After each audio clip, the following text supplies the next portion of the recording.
guys, I'm at Becky's Flowers with Jenny. She's super sweet and super talented when it comes to creating floral arrangements. So I thought it'd be fun to come and learn how to make a floral arrangement at home from start to finish. Absolutely. Okay, so this is going to be our finished product.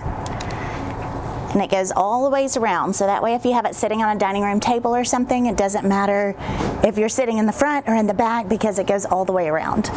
So the first step is going to be to get whatever container it is that you want, and both of these centerpieces are done in Oasis floral foam. And you can purchase this at Hobby Lobby and sometimes at Michael's. So this is an entire brick of Oasis foam that's already been soaked in water. And so we're just gonna, these fit perfectly in here.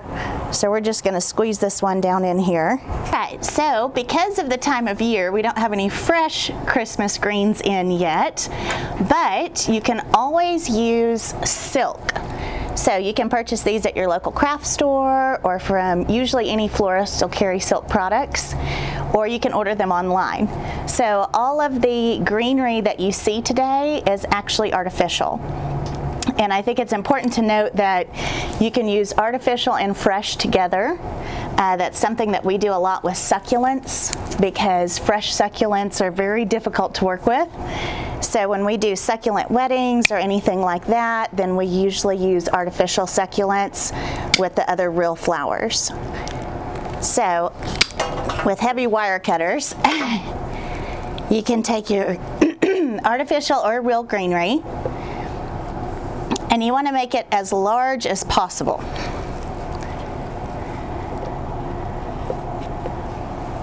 And you usually just insert this about an inch or less into the floral foam because you need to have plenty of room for your stems.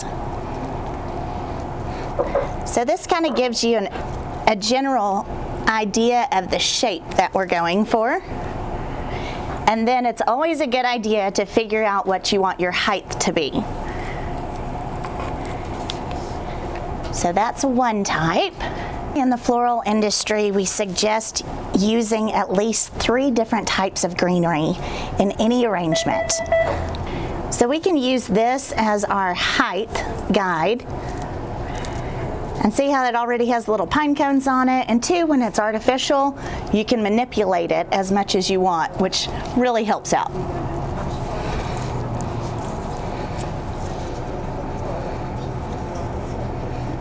And don't worry about the spaces because you'll cover those up with your flowers and other types of greenery and everything.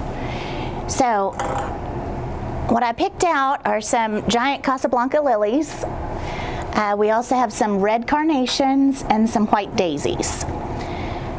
So when you get your carnations, be sure that you wiggle them to kind of open them up because then they have much bigger heads on them and look better in the arrangement. Whether it's roses or daisies, any type of flower, you want to cut it above the knob, not below.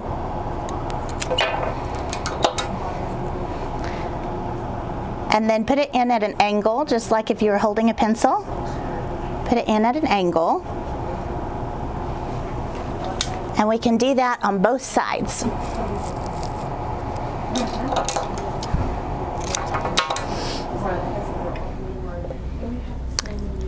And it's okay if they're not exactly the same.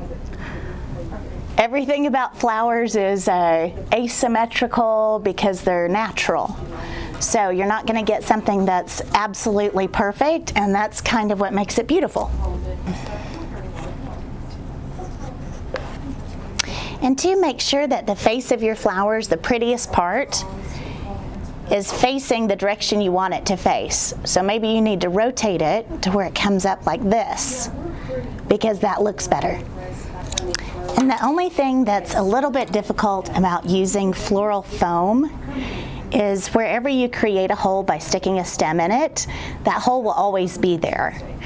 So if you have to take something out and move it, that's okay, but just, I guess, try to put it in the spot you want it to be from the get-go.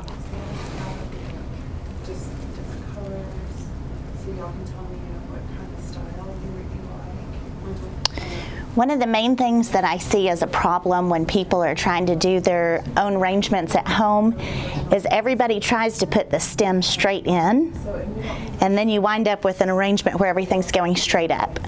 Versus the more angles you can get, angles and textures and colors and all of that, then the more that you'll like your arrangement.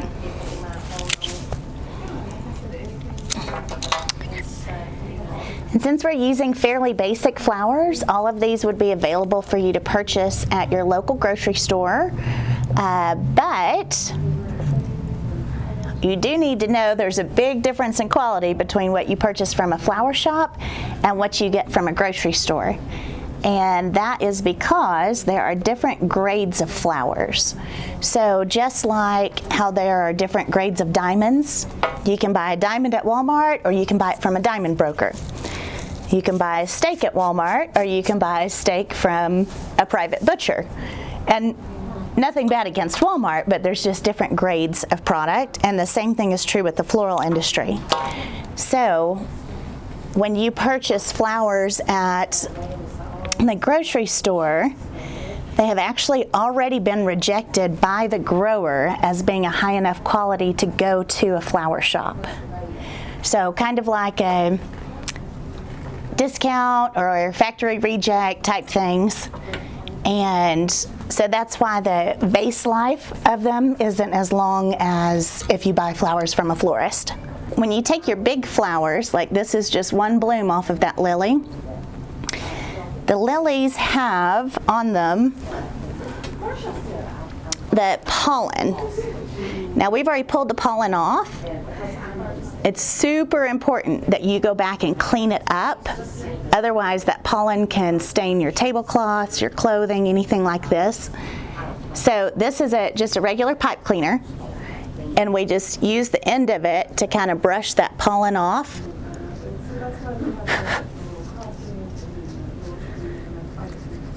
That way you don't have to worry about that getting on any of your nice linens or anything. So we're going to put this lily up here in the front. Instead of red carnations, if you want to, you could use red roses, which is what we show in this arrangement. And you can use pretty much every part of the flower. So just because this hasn't opened yet, you can still use it because it gives you a different texture and different kind of look in your arrangement.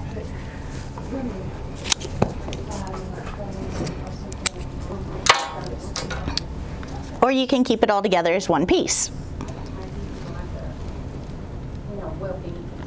And remember, we have this as a guide, so we don't want to go above this. And then we also have these on the end as guides. So we're trying to create this arched look, which will also be arched this way.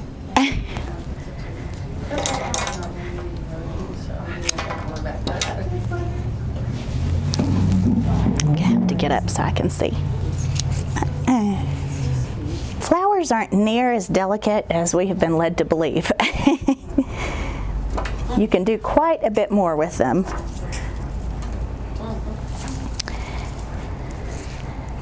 And then as far as the accent pieces go, now we found these little ornaments that have a wire on the end, or you can just purchase an ornament and twist a wire on it.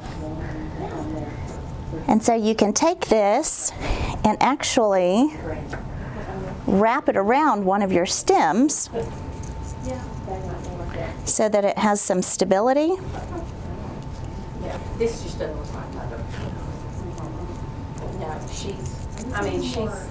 she was 92. Yeah, so. And then we're going to cut the wire and cut the stem and use that as a way to insert this into your arrangement. So you can do short or tall accents. It's always good to have some of both. Put this little guy out here. And then you would fill in any of your spots with your additional greenery. It's always good to get the majority of your flowers in and then see where you need to fill in with greenery. Otherwise, you'll put tons and tons of greenery in it.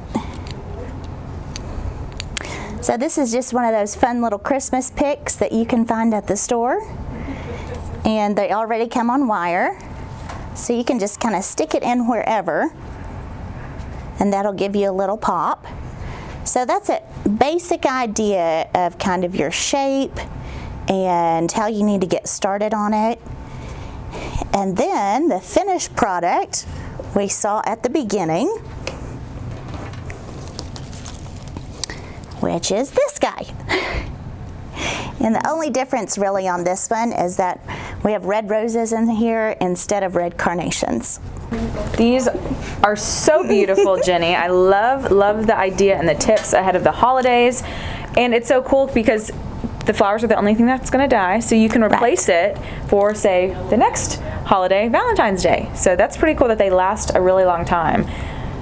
Yes, because all of this is artificial. So I just really want to stress that you can easily combine artificial flowers and real flowers and get a much more bang for your buck and a different look and things like that. Or you can do it all artificial or all fresh. Wow. Well, you're so talented. We so appreciate the tips today. Thank you. Thank you so much. Yes, ma'am. Thank you.